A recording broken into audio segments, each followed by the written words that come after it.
noite a todos. Boa noite. Que a paz de Jesus, nosso mestre, amigo, abençoe os nossos corações, que estejamos aí em paz, serenos, tranquilos, agradecidos pela oportunidade de estarmos reunidos mais uma vez em torno do Evangelho, sob as luzes dessa doutrina bendita, que é a doutrina espírita, que nos ajuda a ir ainda mais fundo nas lições de Jesus, que são e serão sempre para nós a verdadeira fonte da água viva, do qual nosso espírito, nossos espíritos, nós estamos assim tão sedentos, que possamos matar essa sede e sairmos daqui renovados de fato para a vida lá fora, para os desafios, para as lutas.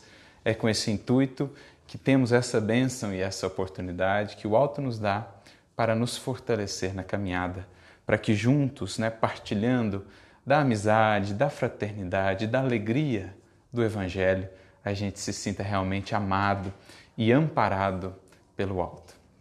E é justamente sobre isso que nós gostaríamos de falar hoje, da nossa experiência espírita, como tem sido ela, quais as marcas, quais os sinais que a experiência com o Espiritismo e com o Evangelho, afinal de contas, por Espiritismo entendamos o próprio Evangelho redivivo nos caminhos do mundo, o que isso tem gerado em nossa vida? Que tipo de modificações, que tipo de alterações o Espiritismo tem gerado em nós? E o fazemos a partir de um texto que líamos há alguns dias, um texto que está numa obra do Chico, uma obra conjunta, feita por mais de um espírito, não é? Estão ali presentes Emmanuel, André Luiz e o espírito autor desse texto que selecionamos, que se chama Albino Teixeira. O livro de onde o tiramos se chama Caminho Espírita. Já um título para nós muito interessante, porque nos mostra que a nossa experiência com o Espiritismo é um caminhar, não é algo que se dá de um momento para o outro. A partir de um momento passei a me dizer espírita, então já está pronta, digamos assim, a minha conversão ou a minha experiência. Não, é uma caminhada. A cada dia ou a cada momento, digamos, do dia mesmo, a cada experiência nova vivida, se há de minha parte esse compromisso, essa sinceridade de busca, essa disposição de melhoria e de aperfeiçoamento, eu avanço mais um passo nesse caminhar espírita que nos está proposto. Então, quando nós abraçamos o Espiritismo ou qualquer outro caminho espiritual, qualquer outra religião, é importante que tenhamos isso em mente, que não é algo, digamos, como um ponto de chegada, mas antes um ponto de partida. É uma caminhada que dali se inicia e que vai demandar de mim constância, perseverança, paciência, esforço, empenho. E é justamente, portanto, no contexto desse livro, uma vez entendido esse conceito, que estamos inseridos numa jornada de aprofundamento dessa experiência, que Albino Teixeira nos traz, então, essa mensagem, cujo título é Sinal Espírita. Porque na medida em que vamos percorrendo esse caminho espírita, se há de fato de nossa parte abertura, maleabilidade, esse espírito de renovação e de humildade, que é a base de qualquer transformação em nossa vida, então esse caminho vai imprimindo em nós sinais, marcas, que são, digamos, o resultado principal da minha experiência com o Espiritismo.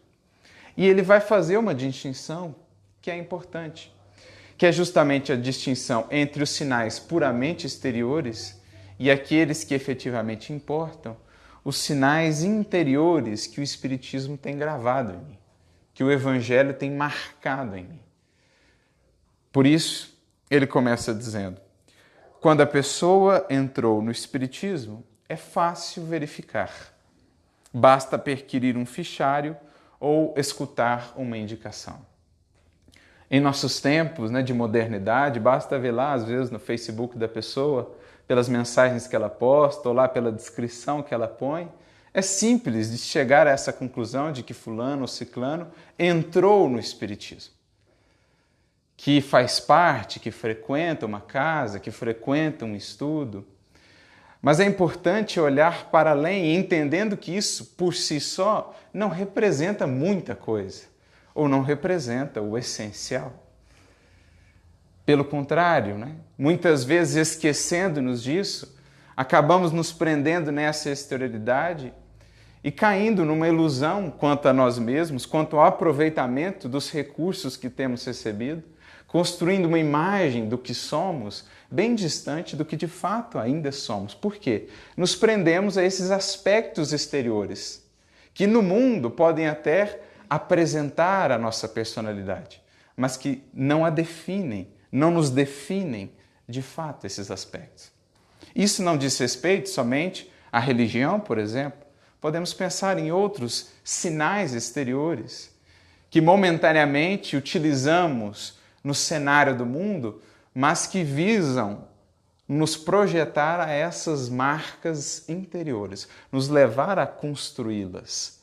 Por exemplo, títulos terrestres que recebemos, seja por uma profissionalização, seja por um estudo, um título de mestre, de doutor, um cargo que momentaneamente detemos no mundo a título de empréstimo do alto, como concessão de serviço à coletividade, à comunidade. Mesmo os números que definem a nossa conta bancária, as posses que temos, as casas, os carros, enfim, as nossas vestimentas, tudo isso são sinais exteriores que, por um tempo, apresentam a personalidade do mundo, mas que não definem o ser que ali está. Mas quantos, em se apegando a esses sinais exteriores, não se esquecem do que é essencial? Mas quantos não tomam esses sinais exteriores como elementos de vanglória? A própria palavra já diz, se a separarmos, vanglória, a glória que é vã, a glória que é ilusória, porque a única glória efetiva, já nos diria o apóstolo Paulo, é aquela que parte ou que nasce do testemunho da nossa consciência, convertida em tabernáculo, isto é, em santuário do Divino Criador, a se expressar através de nós, de nossos gestos, de nosso coração, daquilo que fazemos, daquilo que somos. Quantas criaturas, portanto, no mundo não compram essas ilusões, julgando-se em altos patamares ou acima dos demais, porque detêm transitoriamente este ou aquele título que o tempo haverá de consumir. Então é preciso, com essa consciência da eternidade, da brevidade da experiência física, aprendamos a olhar para a vida de um modo geral com os olhos do Espírito, que então haverá de identificar quais são os sinais realmente importantes a serem portados, a serem gravados. Porque aqueles sinais que o tempo não haverá de levar.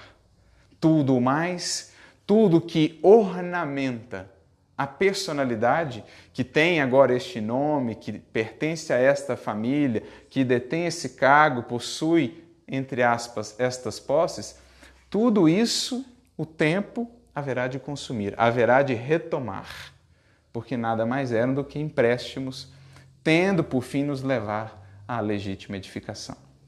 Então estamos a falar aqui das marcas que a experiência com o Espiritismo, com o Evangelho, devem imprimir profundamente em nós naquilo que somos, mais do que simplesmente a ostentação de um rótulo, mais do que simplesmente até mesmo aqueles sinais exteriores aparentemente nobres, que não necessariamente indicam aproveitamento efetivo e elevação. Por exemplo, 50 anos de Espiritismo, 150 obras lidas de Espiritismo.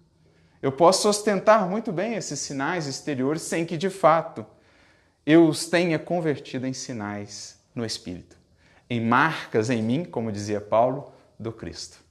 Porque são essas as marcas que almejamos. Aquilo que Paulo vai tratar na sua carta aos Gálatas, essas marcas do Cristo, que ele, ao longo de 30 anos de intenso esforço íntimo, pôde gravar em si. Marcas essas que também se viam no exterior, de uma maneira assim não tão buscada ou agradável para nós outros, porque no caso dele, essas marcas eram as cicatrizes que ele colecionava de tantas e tantas lutas pelo Evangelho. Quantas vezes, dormindo ao relento, passando fome, caminhando pelo deserto inclemente, sofrendo a perseguição de tantos que o levavam às chibatadas, às pedradas, aos naufrágios, enfim, o corpo do apóstolo Paulo era também todo ele marcado, e dele, ou dessas marcas, ele se orgulhava, porque sabia que por detrás dela estavam as marcas mais importantes.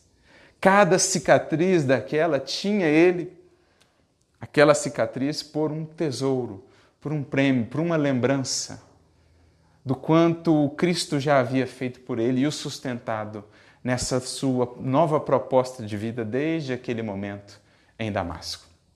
De cada cicatriz daquela irradiava uma luz que não poderia ser vista simplesmente pelos olhos do mundo, mas somente por aqueles que viam em espírito. Tanto é assim que quando ele adentra na famosa e conhecida cidade de Atenas, que há muito ele intentava visitar, ele é confundido com um simples mendigo, porque, de um modo geral, os atenienses, fascinados com os sinais do mundo, não é? Com o mármore de Atenas, com a beleza e o brilho, muitas vezes improfícuo do intelecto, brilho do intelecto muitas vezes associado à frieza daquele mesmo mármore, eles não conseguiam, de um modo geral, ver naquele homem franzino, de corpo abatido pelas lutas intensas, o que estava ali escondido, o Espírito grandioso. Alguns até se impressionaram quando ele começou a falar sobre o Evangelho, mas de tal modo era firme ou era consolidada neles ainda essa visão muito material, muito superficial que o mundo dá àqueles que não buscam as realidades do Espírito, que não conseguiram entrever a grandiosidade do que lhes era trazido por Paulo, a profundidade do Evangelho do Cristo. Tanto que, naquela que era a cidade mais culta do mundo, reverenciada por tantos e por todos, e até hoje, ali Paulo não conseguiu deixar um núcleo sequer de estudo do Evangelho do Cristo. Tal a cegueira com que ainda eles estavam marcados, não é? Porque presos aos sinais exteriores, ao brilho exterior, sem atentar para o valor do Espírito. Então é isso que estamos a buscar, essas marcas que poderão até ser exteriores, mas essencialmente aquelas ocultas, aquelas apenas entrevistas pelos olhos do Espírito. Revestirmos-nos de Cristo, diz o apóstolo Paulo. Essa é a nossa meta. De modo que a partir do que fazemos, a partir da maneira pela qual nos portamos diante das outras pessoas, possam ver em nós cada vez mais um pouquinho dos traços de Jesus. Essa não é a ideia que o Espiritismo mesmo nos apresenta? Sendo ele o modelo, a ideia é que consigamos imprimir esse modelo dia a dia em nós mesmos. Nas palavras de João Batista, é preciso que o eu, esse velho eu, a representar o egoísmo, o individualismo, o orgulho e as ilusões, é preciso que eu diminua e que o Cristo cresça. O meu eu crístico, o meu eu divino, do qual o Cristo é o símbolo e que ele veio justamente me ensinar a fazer desabrochar, a expressar esse eu divino para o mundo. Por isso, Albino Teixeira prossegue. Entretanto, a fim de positivar, se o Espiritismo entrou na pessoa, é indispensável que a própria criatura faça menção disso através de manifestações evidentes. Evidentes não no sentido de espalhafatosos, não no sentido apenas do palavreado, que pode sim ser belo, pode até ser eloquente, mas se lhe falta a alma da vivência e da experiência, será sempre vazia. O reino de Deus não são palavras, dizia Paulo, e foi resgatado também, ou foi trazido também para nós por André Luiz. O reino de Deus não consiste em palavras, mas de um poder que irradia. Essa é uma experiência que ela é transmitida pela simples presença. Uma alma cujos sinais estão de fato gravados nela pela simples presença, por onde ela passa, sem que muitas vezes deixe ali qualquer palavra, ela já deixa os traços, ela já deixa os rastros da luz que carrega consigo. Então, manifestações evidentes que não podem ser negadas nem por aqueles mais renitentes. Diante da grandeza espiritual, até os espíritos mais renitentes, mais cedo ou mais tarde, hão de se dobrar. Basta lembrar, por exemplo, o senador Públio Lentulus, que desce de sua grandeza e cai de joelhos perante aquele simples jovem da Galileia que ele encontrou às margens do Tiberíades, sem que conseguisse explicar o que o fazia ajoelhar-se. Tamanho poder que irradiava daquele olhar, daquela simples presença. Ou seja, sinais que não podem ser apagados, que não podem ser empanados por qualquer capa ilusória do mundo. Vejamos, prossegue ele, 10 das inequívocas expressões do sinal espírita na individualidade, que sempre se representa pelo designativo mais nos domínios do bem. Então ele vai agora auxiliando-nos a perceber com mais clareza esses sinais que deveremos buscar em nós, e aí fica o exercício de reflexão para cada um, no íntimo da sua consciência, ver o quanto pode perceber esses sinais em si. Ele vai trazer-nos aqui 10 exemplos, todos eles marcados por uma palavrinha mais, nos domínios do bem. Então, o mais já nos representando aquele que é um dos imperativos da vida. Sempre mais alto, mais além. Dizia Leon Denis, esse era o seu lema, semper ascendens, não é? Em latim, sempre avante, sempre para o mais alto.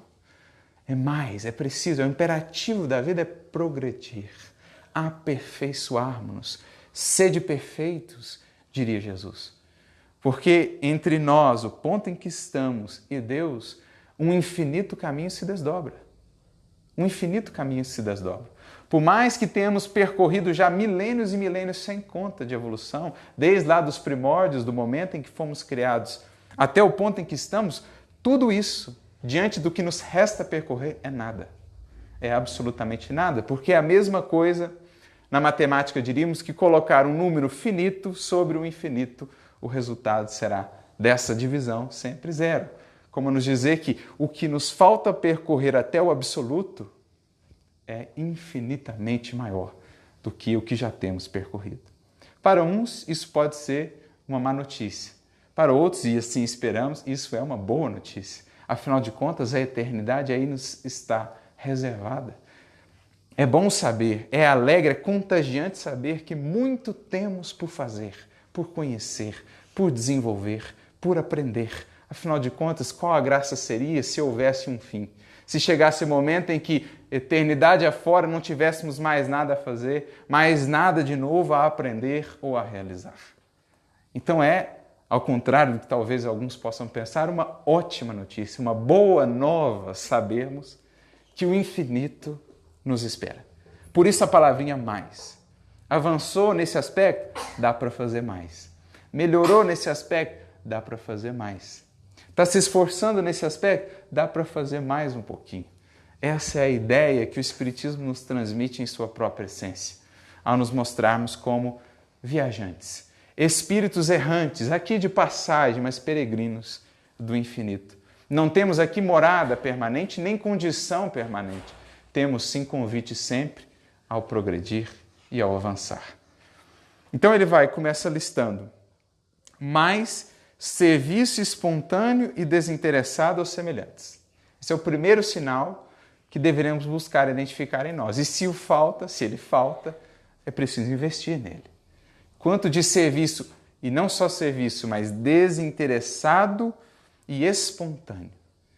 Não é aquele trabalho que faço forçado porque os espíritos superiores me disseram que eu tenho que fazer. Caso contrário, no mundo espiritual não estarei bem. Não. Esse pode ser até o início do processo em que a gente vai meio arrastado. Mas é preciso chegar um momento em que o nosso coração entenda a proposta e de fato exista de nossa parte uma adesão espontânea. Faço porque quero fazer. porque entendi que esse é o caminho libertador, que não há felicidade nem paz longe disso. Fechados na caverna de nosso egoísmo, de nosso orgulho, de nossas ilusões, estamos na condição de Lázaros, mortos. Lázaros esse que o Cristo veio chamar para a vida. Lázaro, sai para fora. Saia da caverna, do pensar apenas em si, nos seus, naquele pequeno núcleo dos seus. Pense em mais larga escala, olhe para quem está ao seu lado. Ame, sirva, encontre este que é o próprio propósito da vida que a natureza nos ensina todos os dias.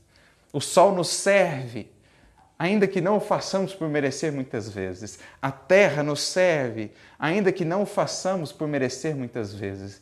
Porque eles seguem o ditame celestial que foi estabelecido por Deus na criação. O servir é a grande lógica, é a grande meta. O sol consome-se a si mesmo para ser e fazer luz para todo o sistema solar, sustentando a vida no planeta inteiro. Essa é a dinâmica da criação. E enquanto disso estamos afastados, podemos já estar no Espiritismo, mas o Espiritismo ainda estará longe de nós. Ainda não haverá penetrado os pórticos do nosso mundo, do nosso universo interior. Então esse é o primeiro sinal distintivo do espírita, do verdadeiro espírita, como Kardec dirá, aquele que está se esforçando. Óbvio, não se espera um nível de serviço que vemos já em grandes almas. É preciso aprendamos a nos contentar, melhor dizendo, com as possibilidades que temos, sem, claro, estacionar, buscando nos aperfeiçoar, mas também sem a pretensão de sermos, de um salto, essas almas que admiramos. É preciso caminhar com humildade, fazendo o que está ao nosso alcance e nos esforçando por ir sempre um pouco mais além. Porque essa é a ideia, que Kardec vai trazer quando nos fala do verdadeiro espírita, no capítulo 17, item 4 do Evangelho segundo o Espiritismo. Reconhece-se esse verdadeiro espírita pelos esforços que empreende. É aquele que, entrevendo um horizonte mais vasto, se esforça por deixar o horizonte limitado em que estava anteriormente. E sempre o consegue, diz Kardec. Essa palavrinha está lá, sempre o consegue se tem firme a vontade. Então olha que combinação interessante. Sempre o consegue se tem firme a vontade. Aliando essas duas coisas, a gente sempre pode ir além do que temos sido, do que temos feito. Prossegue ele, mais empenho no estudo. Nós, todos os dias, dedicamos tempo a cuidar do corpo, a higienizá-lo, a alimentá-lo e muitas vezes negligenciamos os cuidados essenciais com a alma. Porque assim como o corpo se nutre e disso precisa para estar fortalecido, também a alma se nutre. Do quê? De luz, da revelação superior. Diria o Cristo, nem só de pão vive o homem, mas de toda palavra que sai da boca de Deus. Isto é, para a alma, o alimento mais essencial é aquilo que há de divino, aquilo que vem do divino, conhecer as leis divinas, experienciar os sentimentos elevados. Isso é nutrição da alma.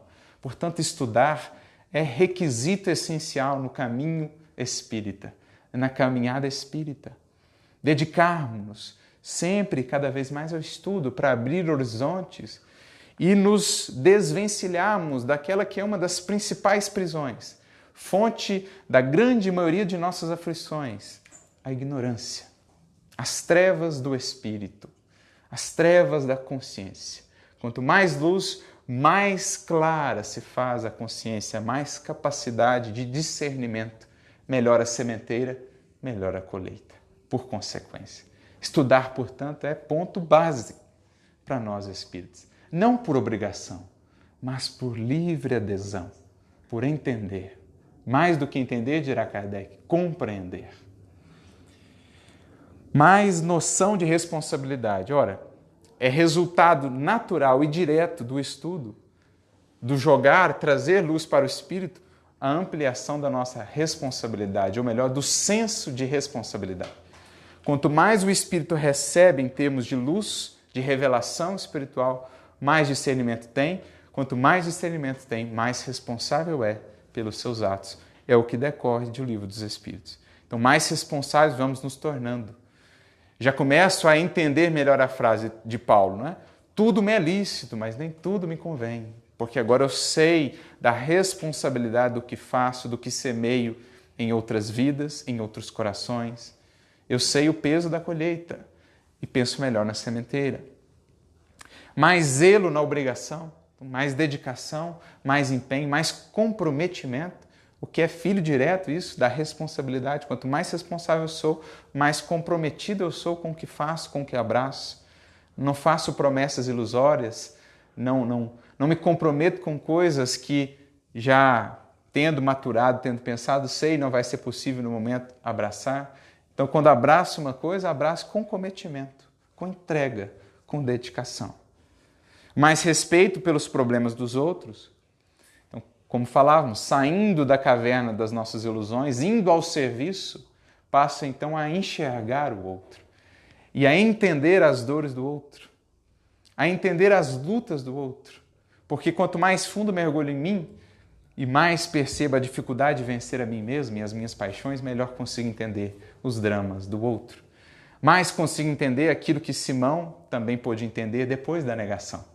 Quando pôde ir mais fundo em si mesmo e ver as suas fragilidades, aquilo que Jesus lhe havia dito na noite anterior. Simão, a vida te ensinará que a criatura no mundo é mais frágil do que perversa. As dores, os tropeços de nossos irmãos são muito mais fruto de suas fragilidades do que propriamente perversidade. E só entende isso quem está lidando com as suas fragilidades. Mais devotamento à verdade, óbvio. Quanto mais discernimento tenho, mais entendo a verdade como essa lei divina, com a qual me cabe harmonizar em busca da felicidade legítima. Dizem os Espíritos, na primeira questão da terceira parte, do Livro dos Espíritos, 614, essa lei divina, a lei natural, é a única para a verdadeira felicidade do homem. Ele só é infeliz quando dela se afasta. Em a compreendendo melhor, mais a criatura se compromete com ela, lembrando a frase do próprio Cristo: conhecereis a verdade e ela vos fará livres.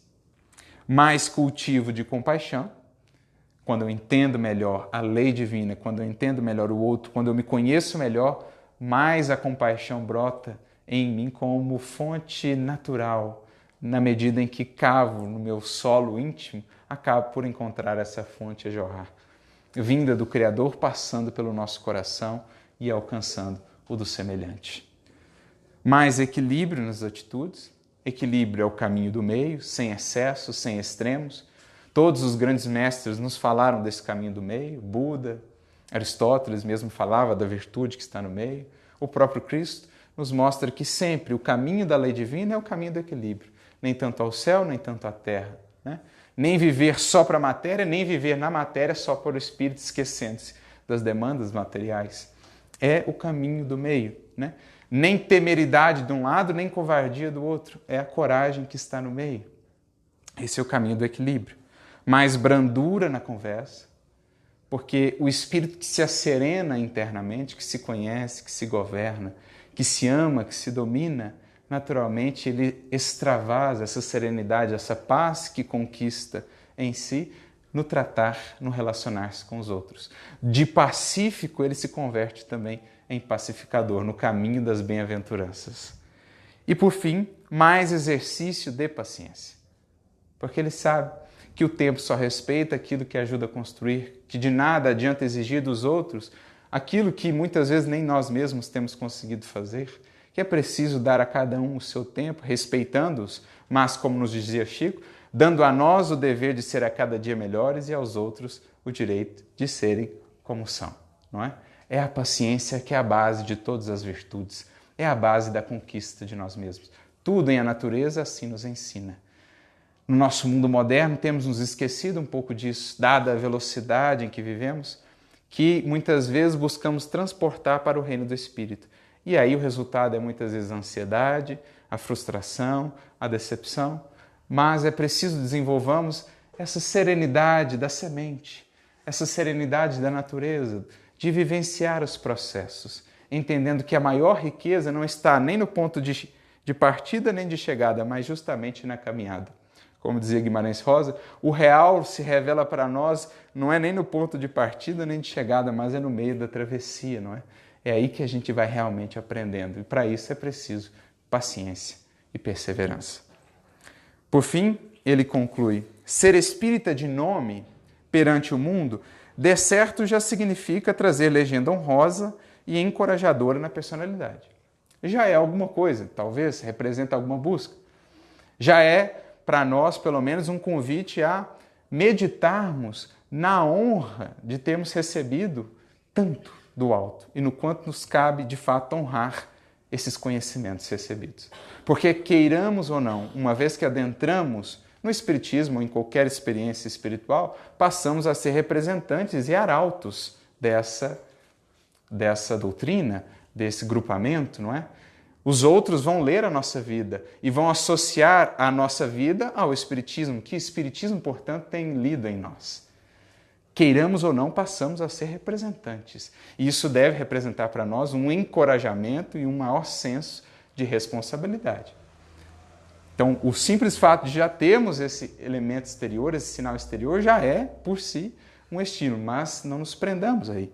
Ele prossegue: para que a criatura seja espírita à frente dos bons espíritos, ou seja, à frente da realidade da vida, lá no mundo espiritual onde não existem capas nem tampouco ilusões, que aqui na matéria criamos e mantemos, é necessário apresentar o sinal espírita da renovação interior. Recordando mais uma vez Kardec, reconhece o verdadeiro espírita pelos esforços e pela transformação moral que empreende. Então é preciso apresentar esse sinal da renovação interior, que ante a vida maior tem a importância que se confere na Terra às prerrogativas de um passaporte ou ao valor de uma certidão.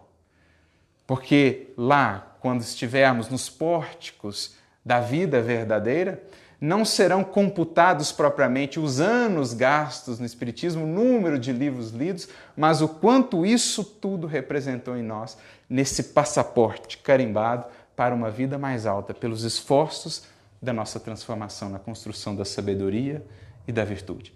As feições espirituais que daí adquirimos no contato com Cristo, com o seu Evangelho e com o Consolador. Esse é o nosso passaporte para outros reinos, para outros horizontes de vida que nos aguardam e que sequer podemos imaginar a sua grandeza e a sua beleza. Porque, como dizia Paulo, daqui não somos, nem aqui temos morada permanente. Somos, em verdade, cidadãos celestiais, de passagem, em busca desse passaporte, enfim, que nos dará acesso à glória do reino de nosso Pai.